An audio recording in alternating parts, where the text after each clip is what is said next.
मुख्यमंत्री योगी आदित्यनाथ ने विशेष संचारी रोग नियंत्रण अभियान के शुभारंभ के अवसर पर कहा कि इंसेफेलाइटिस पर नियंत्रण देश और दुनिया के सामने सफलतम मॉडल है।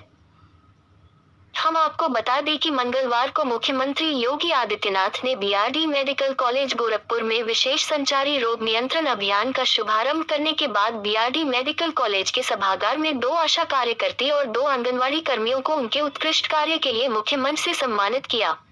साथ ही मुख्यमंत्री योगी आदित्यनाथ ने आयुष्मान योजना के 4 लाभार्थियों को आयुष्मान कार्ड भी प्रदान की। मुख्यमंत्री योगी आदित्यनाथ ने अपने संबोधन में कहा कि प्रदेश सरकार की तरफ से वर्ष 2017 से डेंगू, मलेरिया, इंसेफेलाइटिस, कालाजार, चिकनगुनिया जैसे संचारी रोगों नियंत्रण के लिए विशेष अभियान चलाया जा रहा है। 6 वर्षों के दौरान इसके बहुत अच्छे परिणाम आए हैं। सरकार ने वर्ष में 3 बार अंतर विभागीय समन्वय के माध्यम से संचारी रोग नियंत्रण के लिए विशेष अभियान चलाती है। सरकार के अंतर व विभागीय समन्वित आज उत्तर प्रदेश में इंसेफेलाइटिस समाप्ति के कगार पर है। बहुत शीघ्र इसे पूर्ण रूप से समाप्त कर इसकी उन्मूलन की घोषणा भी की जाएगी। इंसेफेलाइटिस पर नियंत्रण देश और दुनिया के सामने सफलता का मॉडल है। इस अवसर पर सदर सांसद रवि किशन शुक्ला, कमलेश पासवान, महापौर डॉक्टर मंगलेश श्रीवास्तव, विधायक Mahendra Pal Singh, Vipin Singh, Pradeep Shukla, MLC doctor Dharmendra Singh, CMO doctor Ashutosh Kumar Dubey, BRD medical college के प्राचार्य डॉक्टर गणेश सहित अन्य लोग रहे उपस्थित। सुनीता सिंह ये आंगनबाड़ी है, उन्होंने भी अपना कार्य पूरी लगन और ईमानदारी के साथ किया है। आज माननीय मुख्यमंत्री सर के कर कमलों द्वारा इन्हें पुरस्कृत किया जाना है। इसके साथ में आयुष्मान लाभार्थी श्री नागेंद्र चौहान जी को स्टेज पर आमंत्रित करूंगी। सर के कर कमलों द्वारा इन्हें आज आयुष्मान कार्ड दिया जा रहा है। श्री हरेंद्र चौहान जी, श्री शिव कुमार कुशवाहा जी और श्री धनंजय गुप्ता जी।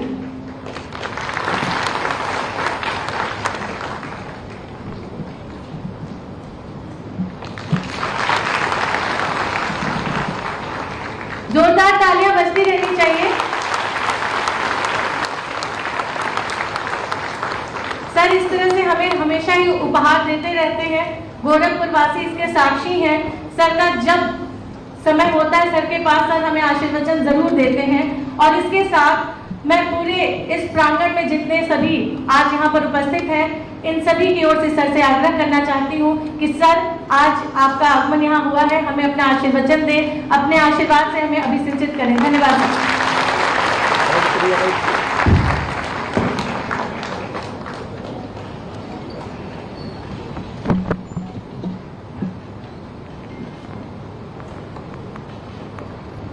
संचारी रोग नियंत्रण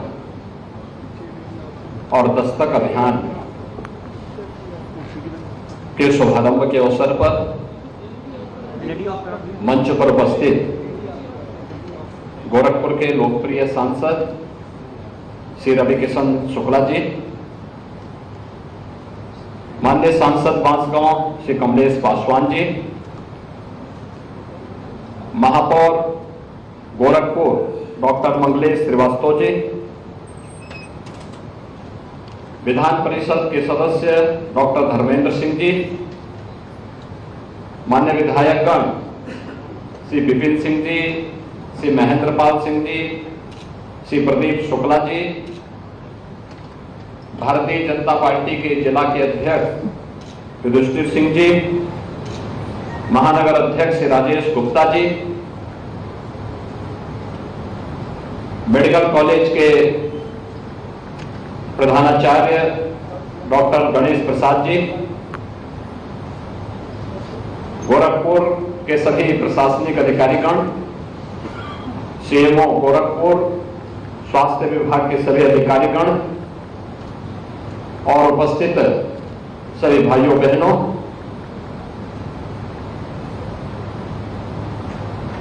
प्रदेश सरकार के द्वारा 2017 से डेंगू, मलेरिया, इंसेफ्लाइटिस, कालाजार, चिकनगुनिया जैसी संचारी रोगों के नियंत्रण के लिए इस एक विशेष अभियान का शुभारंभ आज से 6 वर्ष पहले हुआ था, उसके बहुत अच्छे परिणाम हम सबके सामने आए हैं। उन परिणामों को देख करके ही प्रतिवर्ष 3 बार प्रदेश सरकार अंतर विभागीय समन्वय के माध्यम से संचारी रोग नियंत्रण के लिए विशेष अभियान प्रारंभ करती है। अक्टूबर से जनवरी तक चलने वाला यह विशेष अभियान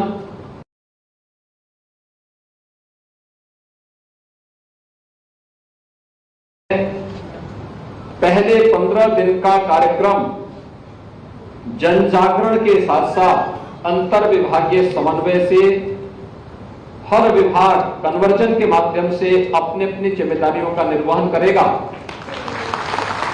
तो अगले 15 दिन यानी 16 अक्टूबर से 31 अक्टूबर तक का समय एएनएम आशा कार्यकर्त्री इनके द्वारा घर घर जाकर के दस्तक अभियान के माध्यम से उन सभी घरों में जहां कोई बुखार हो, कोई खांसी हो रही हो, कहीं भी कोई इस प्रकार की शिकायत है, उन लोगों के घर में जाकर के उनकी काउंसलिंग करना, उन्हें हॉस्पिटल तक पहुंचाना और फिर उनके उपचार की उचित व्यवस्था उपलब्ध करवाने का एक विशेष कार्यक्रम जन जागरण का इस दौरान भी चलेगा। हम सब जानते हैं उत्तर प्रदेश देश की आबादी का सबसे बड़ा प्रदेश है और उत्तर प्रदेश के अंदर हमारा एक पूर्वी अंचल इंसेफ्लाइटिस से प्रभावित था। 2017 के पहले स्थिति थी। ये जो बीआरडी मेडिकल कॉलेज आज आप यहां पर देख रहे हैं, इस सीजन में 17 के पहले 500-600 पेशेंट यहां पर हर समय हॉस्पिटल में एडमिट रहते थे। प्रतिवर्ष पूरे प्रदेश में 1200 से 1500 बच्चों की मौत होती थी और अकेले बीआरडी मेडिकल कॉलेज में 500 से 600 बच्चे समय काल कल्पित होते थे। इंसेफ्लाइटिस से पूरा क्षेत्र प्रभावित था। तो मध्य यूपी में हम जाते थे, बरेली, बदायूं और उसके आसपास के क्षेत्र में मलेरिया का प्रकोप वहां देखने को मिलता था। हम बुंदेलखंड की तरफ जाते थे तो वहां पे चिकनगुनिया परेशान करता था। तो फिरोजाबाद, आगरा, मथुरा, कानपुर, लखनऊ से लेकर के वाराणसी तक डेंगू का डंक प्रत्येक नागरिक को परेशान करता था। वाराणसी से लेकर के कुशीनगर के इस क्षेत्र में बिहार से सटे हुए इन जनपदों में कालाजार भी देखने को मिलता था। यानी अलग अलग क्षेत्रों में अलग अलग प्रकार की ये विषाणु जनित बीमारियां वहां पर आम जनजीवन को प्रभावित करने के साथ साथ व्यवस्था को चुनौती देती थी। लेकिन जब अंतर विभागीय समन्वय हुआ, स्वास्थ्य विभाग को नोडल विभाग बनाया गया,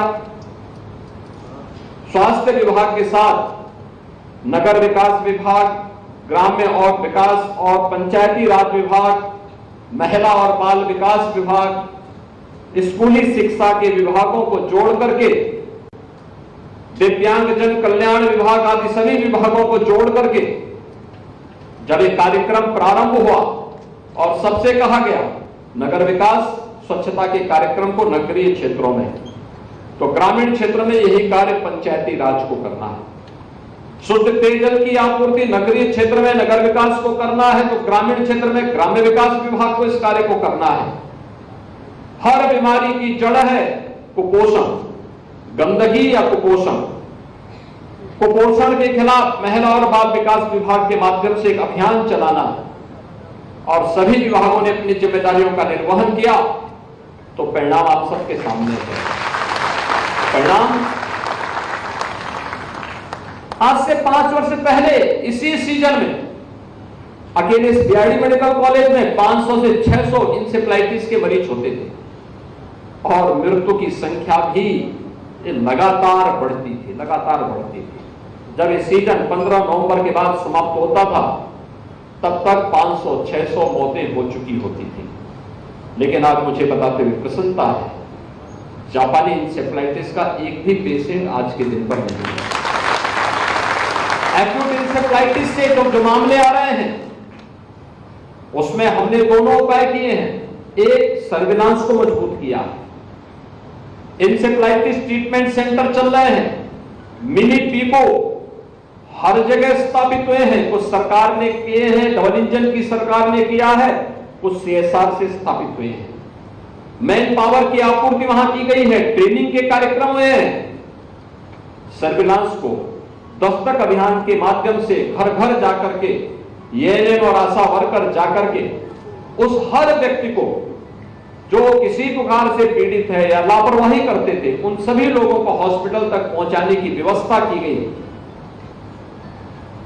एक तरफ यह अभियान और दूसरी तरफ अगर एक्यूट इंसेफ्लाइटिस के मामले देखने को मिल रहे हैं तो इसका मतलब अभी स्वच्छता के लिए बहुत कुछ करना है।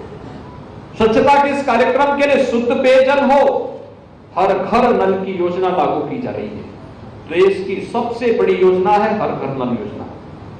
सभी घर तक शुद्ध पेयजल की आपूर्ति हो।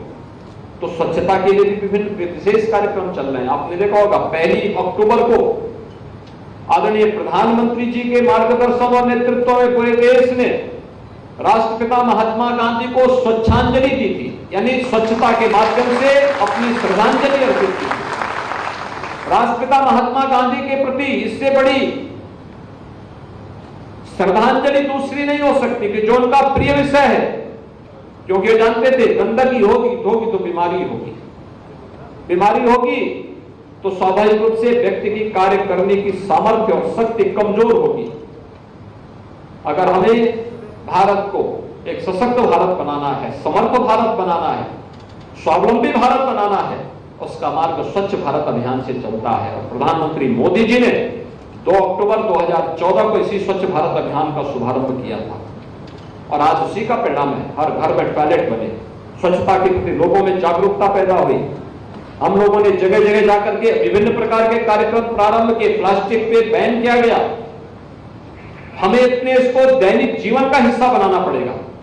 आज का एक कार्यक्रम इस देश से अत्यंत महत्वपूर्ण है।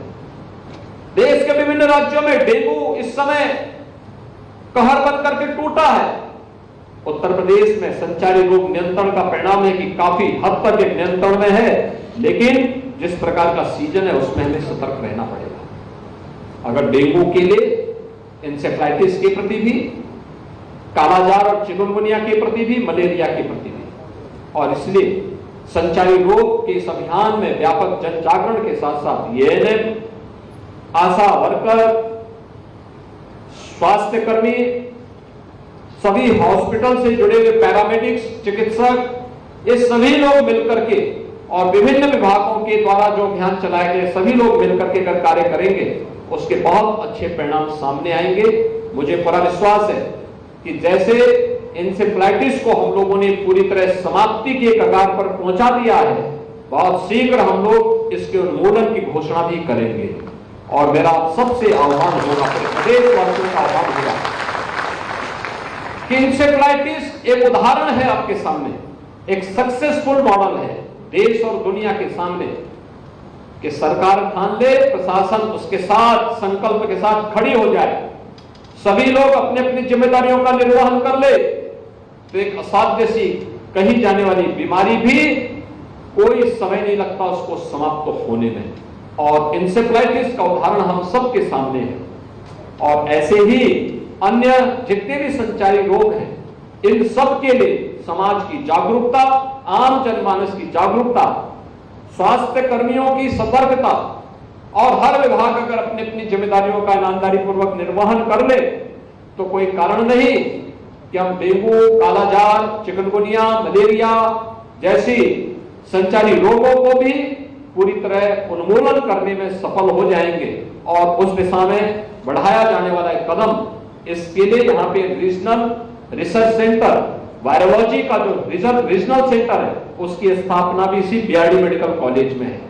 बीआरडी मेडिकल कॉलेज इस मामले में सौभाग्यशाली, एक लंबे समय तक इंसेफ्लाइटिस की लड़ाई मेडिकल कॉलेज ने लड़ी और अकेले बीआरडी मेडिकल कॉलेज है जिसमें रीजनल वायरोलॉजी सेंटर यहाँ पर मौजूद है।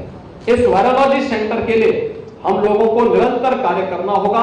आज के इस अवसर पर मैं एक बार फिर से आप सभी को इस पूरी लड़ाई में पूरी तन्मयता के साथ कार्य करने का आह्वान करते हुए विश्वास व्यक्त करूंगा कि हम लोग संचारी रोग के लिए चलाए जा रहे इस अभियान का हिस्सा बनेंगे और इंसेफ्लाइटिस को, मलेरिया को, डेंगू को, कालाजार, चिकनगुनिया को पूरी तरह समाप्त करने में अपना योगदान देंगे। दूसरा, इस सीजन में हमें एक और कार्य के प्रति सतर्क रहना होगा। सीजन में क्या, वैसे भी प्रधानमंत्री जी का आह्वान है ट्यूबरक्लोसिस के खिलाफ अभियान। इसके बारे में अंतर्राष्ट्रीय मंचों में मांग उठी है कि वैश्विक स्तर से ट्यूबरक्लोसिस को 2030 तक समाप्त करना है। प्रधानमंत्री जी ने कहा है कि नहीं, हम भारत से 2025 तक ट्यूबरक्लोसिस को पूरी तरह समाप्त कर देंगे। इसके लिए विशेष अभियान चलाया जा रहा है और मेरा आह्वान होगा सभी जनप्रतिनिधियों से भी, मेरा आह्वान होगा सभी चिकित्सकों से, पैरामेडिक्स से, समाज के सभी जागरूक नागरिकों से, अगर आपके आसपास कोई भी ट्यूबरक्लोसिस से पीड़ित कोई बच्चा है, कोई परिवार है, कोई व्यक्ति है, उन सभी को हम लोग गोद लेकर के स्वास्थ्य विभाग के नेतृत्व में चलाए जा रहे इस अभियान का हिस्सा बनाए। इसके लिए दवा फ्री है, खुराक की व्यवस्था भी है और तमाम अन्य सुविधाएं सरकार उन्हें उपलब्ध करवा रही है।